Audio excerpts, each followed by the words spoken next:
নমস্কার প্রিয় ছাত্রছাত্রী, Gour Banga university political science minor পেপারের ফাইনাল সাজেশন দিচ্ছি। অবশ্যই তোমরা কমন পাবে, ভালো করে পড়বে। এই প্রশ্নগুলো সবচেয়ে গুরুত্বপূর্ণ। তো প্রথম মডিউল থেকে পড়বে, মডিউল 1 থেকে পড়বে প্রাচীন গ্রিক রাষ্ট্রচিন্তার মূল বৈশিষ্ট্য আলোচনা করো, প্লেটোর ন্যায় বিচারের তত্ত্বটি সমালোচনা সহ বিশ্লেষণ করো, অ্যারিস্টটলের রাষ্ট্র সম্পর্কিত ধারণাটি সমালোচনামূলক আলোচনা করো। এখানে প্লেটো এবং অ্যারিস্টটল কিন্তু ফাইনাল সাজেশনে রাখছি। তিনটেই গুরুত্বপূর্ণ, দেখো ভেরি ভেরি ইম্পর্টেন্ট, আমি লিখেই রেখেছি, কিন্তু এই দুটো প্রশ্ন তোমাদের পড়তেই হবে। শর্ট নোটের মধ্যে অনেকগুলো কোশ্চেন রয়েছে যেগুলো ফাইনাল সাজেশনে আমি রাখছি। সেটা হচ্ছে প্লেটোর দার্শনিক রাজার ধারণা, অ্যারিস্টটলের নাগরিকত্বের ধারণা এবং অ্যারিস্টটল কেন রাষ্ট্রকে একটি স্বাভাবিক প্রতিষ্ঠান বলেছেন।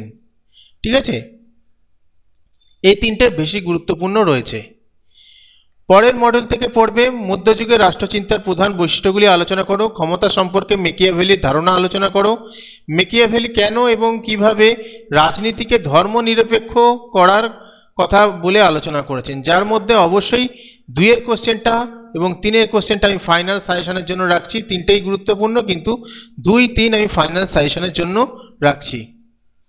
শর্ট নোটের মধ্যে অগাস্টিনের ঈশ্বরের শহরটাকে আমি গুরুত্বপূর্ণের মধ্যে রাখছি, আর মেকিয়াভেলির রাজপুত্র, যদিও এইটাই সবচেয়ে গুরুত্বপূর্ণের মধ্যে আমি রাখছি।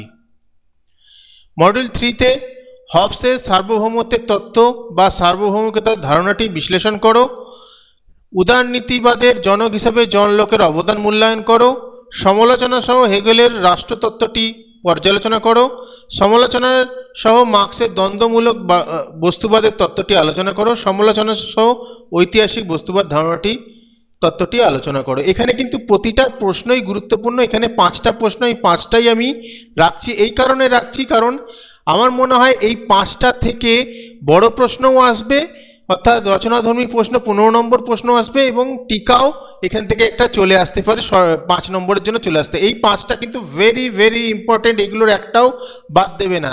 এখান থেকে মোট 20 নম্বর তোমরা কমন পেতে পারো। আর শর্ট নোট আলাদা করে যদি হয় তো রুশোর সাধারণ ইচ্ছা গুরুত্বপূর্ণ, লকের উদারনীতিবাদের উপর একটি সংক্ষিপ্ত টিকা, মার্ক্সের শ্রেণী সংগ্রাম ছোট টিকা হিসেবে পড়বে, এটা দরকার নেই, এগুলো দরকার নেই। পরে দিচ্ছি মডিউল 4-এ একটাই প্রশ্ন রয়েছে, বড় প্রশ্ন, জন স্টুয়ার্ট মিলের স্বাধীনতার ধারণাটি আলোচনা করো। আর শর্ট নোট হিসাবে গণতন্ত্র বিষয়ক ভাবনা জন স্টুয়ার্টের, এটা ভালো করে পড়বে। এই হলো তোমাদের ফাইনাল সাজেশন।